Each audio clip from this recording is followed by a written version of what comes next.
Hello world, I'm Tomasino.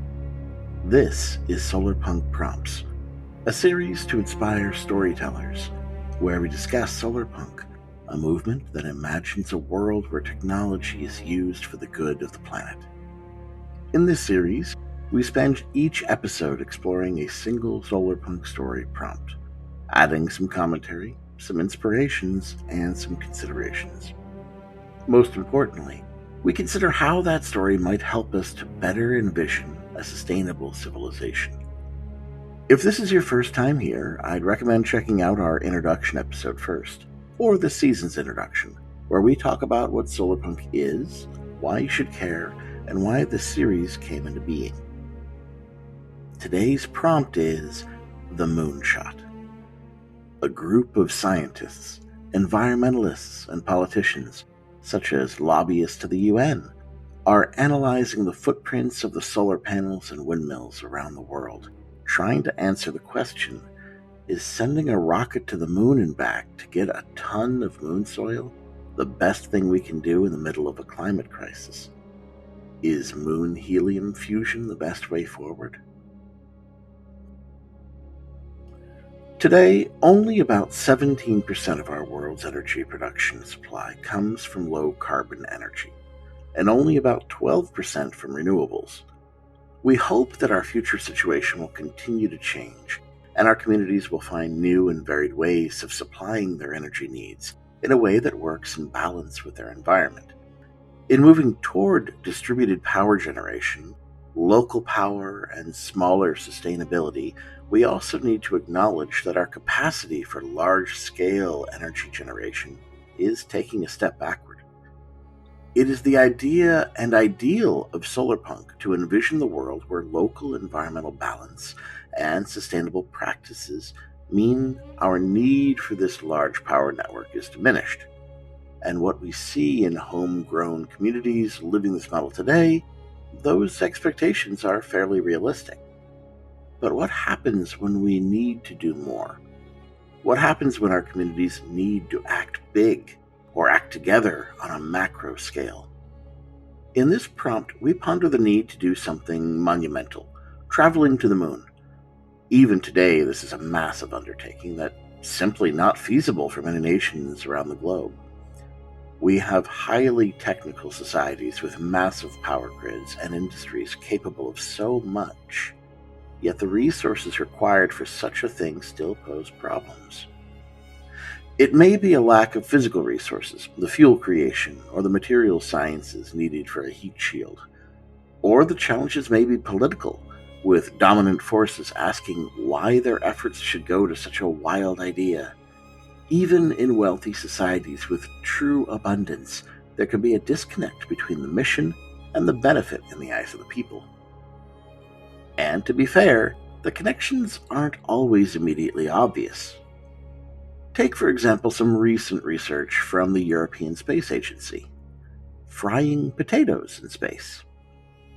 Scientists looked at the complex physics and chemistry involved in frying, testing the process at increased gravitational forces in a centrifuge and at low gravity in a parabolic flight test. They learned that the optimal gravity for French fries is 3G. They also learned that even in low gravity, the movement of bubbles still supports a workable frying method. But why? Why the research? Why the expense of flight tests over and over? The immediate output is confirmation that astronauts who hope to travel to Mars won't be stuck with rehydrated food alone. They'll have some other options like boiling.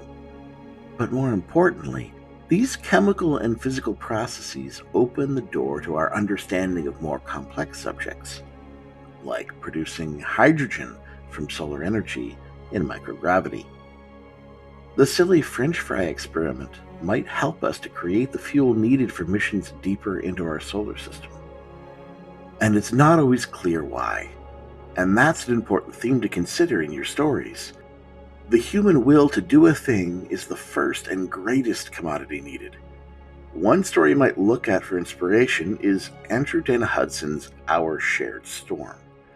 The setting here is mostly centered around political saloons and conferences, but that doesn't mean the stakes are low. There is plenty of drama as the stories play out across 5 overlapping scenarios of a natural disaster striking Buenos Aires during a climate conference. How do these scenarios play out scientifically, but also politically, with factions stemming from different regions? Politics probably represents the most difficult aspect of a scenario requiring this macro activity. If that's not your strong area, or if you want to focus on something a bit smaller, we could aim this Moonshot project a bit lower. Instead of the moon, what about something that requires a few communities, but not several nations to accomplish? One notion might be a nuclear fission reactor. Fast breeder reactors, for example, don't have meltdowns and burn out much of the radioactive waste found in older uranium reactors. It's a stepping stone toward cleaner energy, doable today, and could help generations to come.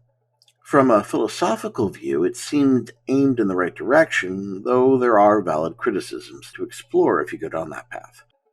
Thorium-based reactors are also an option, offering increased safety, less waste, less radioactivity in the waste. In either case, the effort required to build such a thing is still more than a small community can hope to achieve. Thousands of skilled workers would need to team together, and the raw materials for the facility and the fuel are just not common. How does such a thing come to be in your imagined future? What are the many barriers? What are the struggles? A Moonshot project is essentially a challenge to Solarpunk's happy-go-lucky fetishization of windmills and solar panels. The aesthetic is confronted with a cold, hard reality that there are things for which it may not be well equipped. What happens when we face these challenges head-on? Who will want to buckle to the pressure and seek the easy way out? What sort of engineering insights and hard science might you pull into the story to make the struggle understandable? If our goal is to create a vision for a possible future, one where we have found some equilibrium with our environment, then we can use this sort of vehicle to demonstrate ongoing challenges. There is a common stumbling block for writers approaching Solarpunk for the first time: the utopian vision of these communities. The struggle to fix everything is in the past, and now it's all gardens and windmills, and that suggests that conflict is already resolved. For a writer who might be attracted to the topic of climate fiction, writing something without that conflict sounds, frankly, boring. A prompt like this one may be a boon to such a writer. Here, we see communities who have come a long way and still face new and ongoing challenges. What if the distributed microgrids, localized manufacturing, and so on are helping, but are not enough? What if we need to do a mega project? What if it's proven that it's not just a scam, but every scientist can support its value? Do we want to surrender the locality of our communities to recreate hierarchy and create something truly big? Something that may be controlled by just a few people? Can we allow that culturally? If not, can we suffer the cost of inaction? How can you raise the stakes even further? These are big questions that go beyond the technical, though they may be grounded in it. They go beyond the political, though that may be where the conflict is expressed. They're ethical questions. They're essential questions of identity. And that's anything but boring. Finally, I encourage you to play with the norms. In a world where Solarpunk has reached its first stage and is struggling with its next step, what has changed in the everyday mores that might help it or might make it more difficult? These everyday sensibilities will humanize and ground the bigger action, making it more accessible to the reader. These small things also tend to represent the values of the people more effectively than the big thing. How will your community safeguard their values as they face these decisions? Do they formalize protections by creating organizations? Do they internalize new ideas of taboo? A good resource on these ideas would be the tetralogy Terra Ignota by Ada Palmer. In this series, we see a playful treatment of the philosophy of cultural morals, which manages to frame the future for us in juxtaposition to our past. We cannot help but see our own world through the eyes of someone from the 18th century, and thus better understand the foreignness of the future.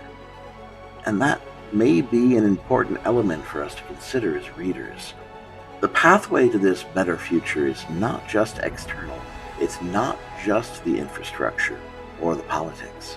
It's also a part of our values and our cultural norms. How must those change for us to get where we're going? And how will those change once we get there? Until next time, I'm Tomasino, and I hope you'll join me for the next episode of Solarpunk Realms.